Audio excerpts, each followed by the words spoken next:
Welcome back, 2021. We're here raising the bar with our Desert Oasis High School Diamondbacks podcast. Here, we're going to talk about the topic of the day, which is functional fitness, weights, and nutrition. Um, we're here with Coach Warner. Say Morning, hey. everybody. And Coach Evans. What up? Hey. And I'm Coach Burgess. We're here to talk today. Our topic is a CrossFit article that is posted in your module. There's also a 5-question quiz attached to that module. Make sure that you watch this podcast. Don't forget to hit subscribe and answer the question so that you can improve your grade. The title of today's article is How to Keep Nutrition Top of Mind. How to keep nutrition top of mind. And when it comes to New Year's resolutions, January 1st, a lot of people want to make a lot of changes. And this article talks about some of the challenges of getting people to look at nutrition in certain ways. And what do you think about the article, Coach Evans? What do you think? I love talking about this because I think it relates to almost everything in life. We are always, I don't care what age you are, I think we're always looking for a quick fix. We're always looking for something to make us skinny super fast or really rich super fast or, solving whatever it is. We want to be a great athlete like today. And what happens is you go into something super hard, super fast, and you might see great results. And then 3-4 days, weeks down the road, you're back to square one because you didn't develop habits that need to happen on a daily basis. And I think I think it's getting better because I think that we used to be into fad diets, and I think people are starting to understand, especially in the CrossFit world, that challenges and 6-week things are not as successful because we're not preparing ourselves for lifelong habits that need to happen. And so I loved it. I love talking about this. I love it because I lived through it. I can't tell you how many diets and challenges I've done over the course of my really short life. But everything that's worked for me has been things that aren't a diet or a challenge. Things that have worked for me have been things that I just do. Absolutely. Coach Warner? So much of the same. And I think too is we, like Coach said, just to piggyback on her comment, we expect so much so fast. That I feel like we have really great intentions and we want to make all these really positive changes. But when we bite off more than we can chew at the moment, we become stressed out or just unhappy and crabby about it. And then that's when our follow through begins to wane. And so I liked how a couple of the coaches talked about, I think I was a little bit surprised because I think it was Coach Shepard from Denver, Colorado, said she started maybe like an 8-week habit-based class where they focused on 3 of their habits. And I don't know how quickly they focused on 3 of their habits, but to me, I'm like, focusing on 3 habits is almost probably a little fast for some. Like, for some people, focusing on just maybe their worst habit at any, at the beginning is probably more than enough stimulus for some people that are just starting out before they become overwhelmed.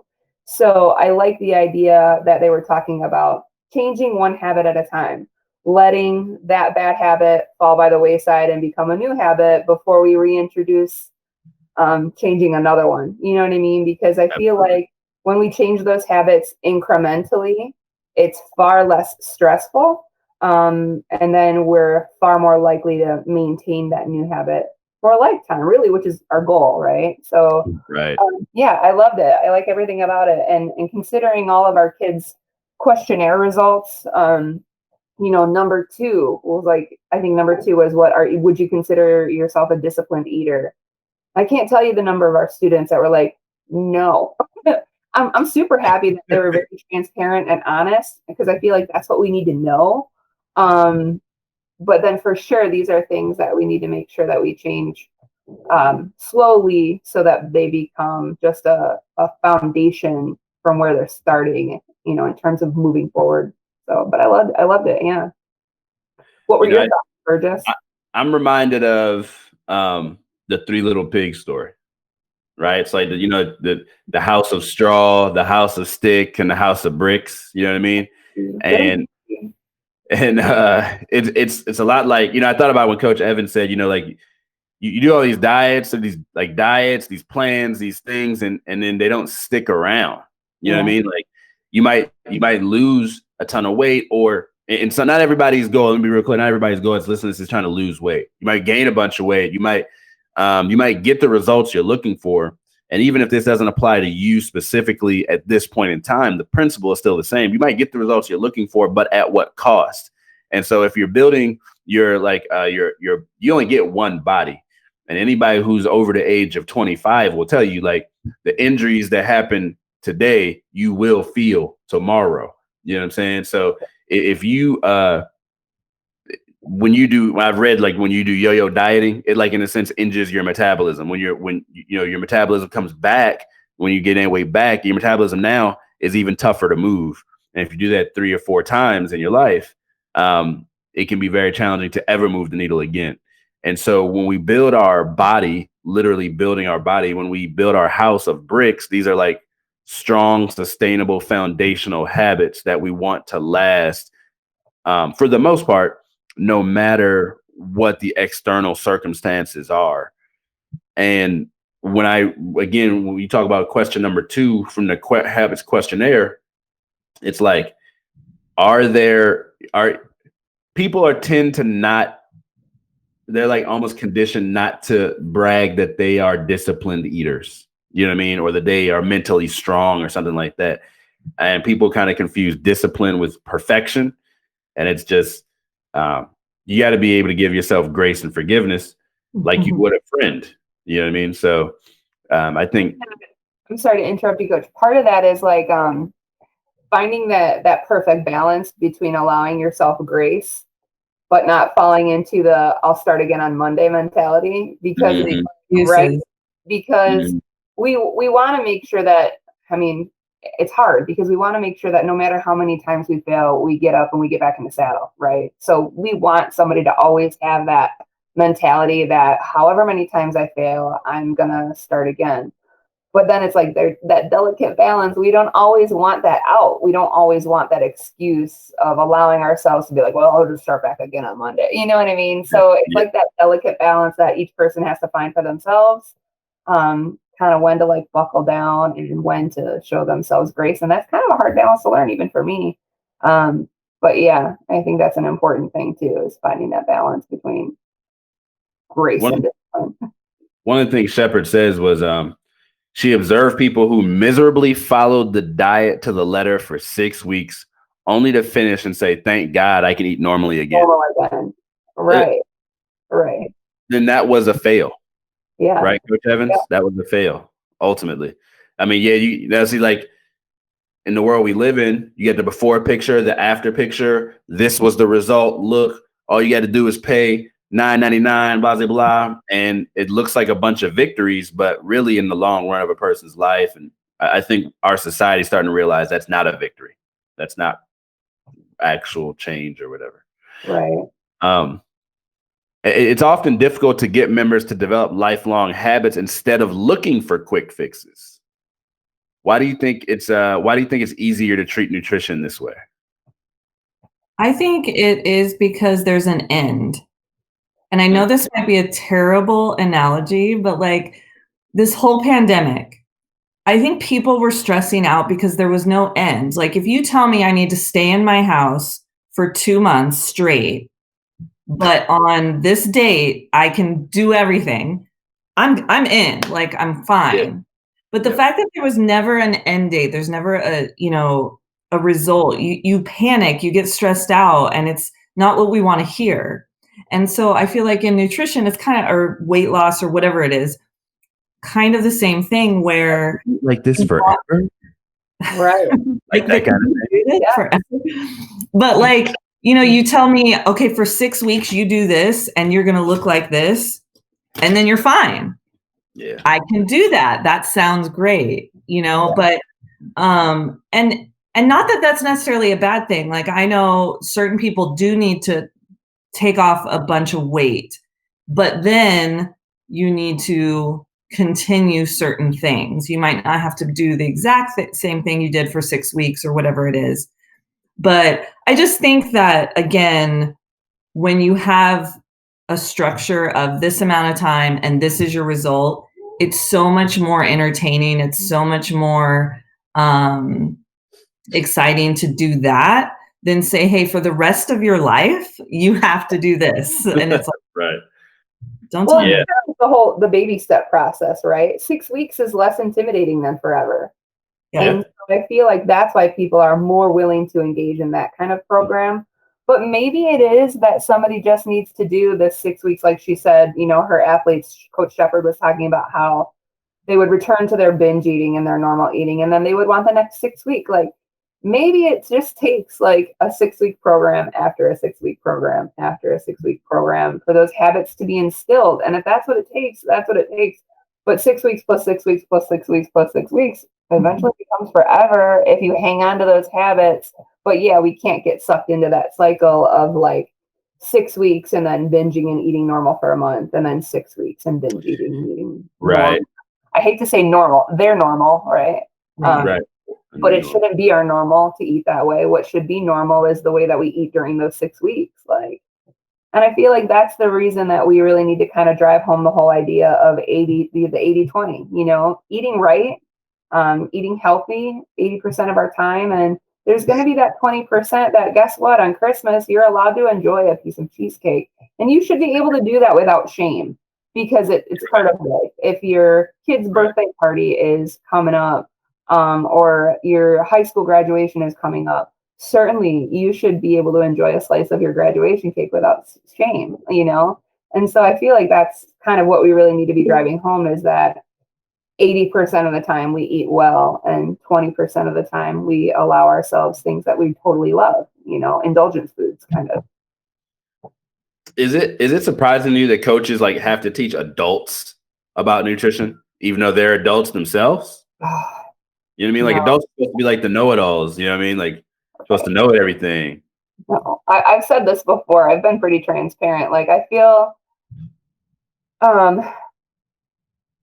like our own struggles really need to be realistic to our students too. It's what makes us real people to them, and it's what makes us relatable to them. And it makes sense to me, especially in my case, and I've said it before, having been a high school athlete and just a little Division III college athlete, I could eat like a butthead for a really long time, and it didn't have a super bad effect on me because I was super active. That was okay then, but now that I'm like 80% less active and I still have those really bad eating habits, it's no wonder that I struggle now, and that's why it's important for me, for our kids to start making those habits right now. I wish I had somebody back then telling me, being like, those habits are going to bite you in the butt when you're 40 years old. Somebody talking to me about the importance of a Would you have listened to that? Would you have listened to that, Coach Warner? You're 40. You're eating those Whoppers. It's no shock to me that so many adults still struggle with nutrition, personally, myself. And I don't even think it's about like teaching them. I just think, like, for me, we can all train people. I could train you too. I could put you through a great workout. I put my athletes through great workouts, but I still want to be trained. Right. Like, I work better, even though I know what to do in the gym. I can do a great workout, but I work better when someone's telling me what to do, even if I know what to do. Like, I feel like that's part of our backgrounds too, as former athletes, just having been coached all of our lives. It's a convenience. Like, I don't want to have to think about it too much. I just, for the moment, can you just please tell me what to do? It's like, takes the pressure off of me. I'll do whatever workout you tell me to do. It just kind of like takes some of the pressure off of us to have somebody just tell us what to do. And like, a lot easier, right? I tell my coach, you don't have to be nice to me. Yeah. You know what I'm saying? Like, look, you can. Now, granted, and my self-talk isn't always the most positive. You know what I'm saying? Like, if you're looking at this, if you're looking at my chart and being like, yo, man, you haven't hit your goals for 3 weeks now. What are you doing? Like, you need to ask me the real question. What are you doing? Right. And I have to, we will not get off this Zoom call now, a Zoom call. We won't get off this Zoom call until you answer this question. And like rather that's the lot more the verbalizing that shortcoming for me, that is that accountability rather than having to be like to myself. It's like, well, I can slip off the day. And then today is Monday and Wednesday and Friday. And I don't need a plan on Saturday. And Sunday is the Sabbath day. So I really have only done my goals like 2 days of the week. You know what I'm saying? So I like having a coach that's like, yeah, that was fast, but you can run faster. Yeah, that was good, but you can do better. That way I can offer grace to myself rather than, and I let him be the mean guy rather than me having to do both roles. You know what I mean? Yeah.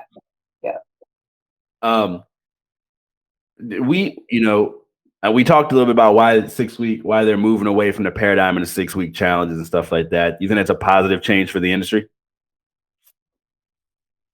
Yes and no. I think it's important for people to understand why it's not always great to do these challenges, but I also think there's benefit to the challenges that a lot of us need. So I hope that we can find a really good balance of both. I think it comes with continuing to offer the 6-week challenges along with what Shepherd is doing, where she's offering those evening classes for people that want to continue going, because I know that we eventually, our minds need to shift into, this is not just a 6-week challenge, but that 6-week challenge, if it's the spark, however many people need in order to get going, that's immeasurably beneficial, right? Like, because sometimes the spark is all you need to get rocking and rolling.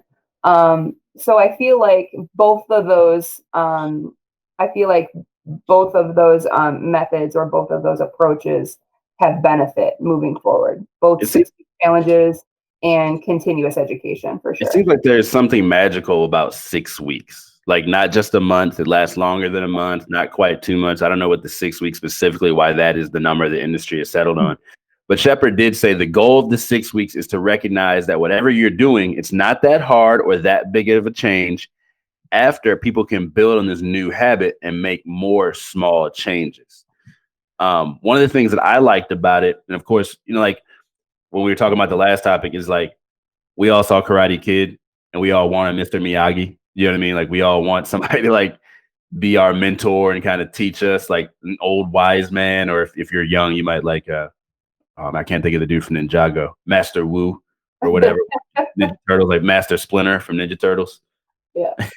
But this one, I like where later in the article it says, instead of one of the ways it's changing is instead of instituting a 6-week nutrition challenge, Carol recommends affiliate owners, the CrossFit owners, challenge themselves to discuss nutrition every day for 6 weeks.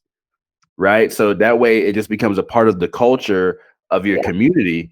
And it's not maybe not something that's coming from the top down, but it's something that's within and kind of just percolating all the time. Yeah. Could be an article, a social media post, it's talking about class. Can you imagine doing like hang cleans and broccoli? You know what I mean? Like it's like something like that, like boiled hang cleans. I don't know, like something like that. But I like that 6-week kind of adjustment a little bit. Yeah. The last question.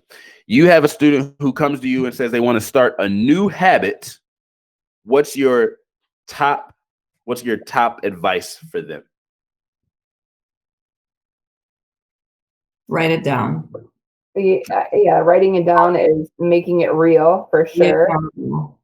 Yeah. And I feel like I always like the whole visual. If you're going to make like a little calendar on your iPhone or a paper calendar at home, being able to check off every single day I met my goal. Was it Coach Carol where they had partner like accountability partners, and if they met their goal that day, they got their point, right? For me, that paper calendar where I get to check my day off, it's like, oh, it's just a visual reminder that I'm staying on track. And sometimes that's what it takes, is just for me to see, oh man, I got a 6-day streak and I can't screw it up now, So yeah, start small, write it down. Try to keep yourself accountable with a calendar, and make sure it's something you're passionate about, because obviously if you're not Right. super passionate about it, it's going to be hard to stay inspired to keep going, for sure. And I Right. think it's important at the end of the day to make sure they know why they're doing it. You know, And in class a lot. Yeah. I mean, you have to know the end game of what you're doing. Like for me, you know, my only goal right now is to drink more water. And I want to do that for so many reasons. And I was literally just writing down all the things that drinking more water will help me in my life. And there's so many. I'm like, why am I not doing this more often? And so the fact that I know why I'm doing it helps me stay motivated besides just writing it down. Yeah. That's excellent. Knowing your why. I mean, I know it sounds kind of like the dude that we listened to from The Harbor. Yeah. Is that from Homer, the guy with Yeah. the hair? But like, does he have a name? by He the way? does. I knew it at one point, but I forget what it is. Scott or Rick? I don't know. But knowing your why is definitely important because, and I know I said this in class yesterday, and like maybe the message got mixed a little bit, but like external motivation, you know, if you're sitting around waiting for someone to inspire you to do the right thing, you're in limbo for way too long. You know what I'm saying? And because at the end of the day, you're still the one who makes the decision. You're still the person who has to put down the fork or pick up the fork or go to the weight room or not.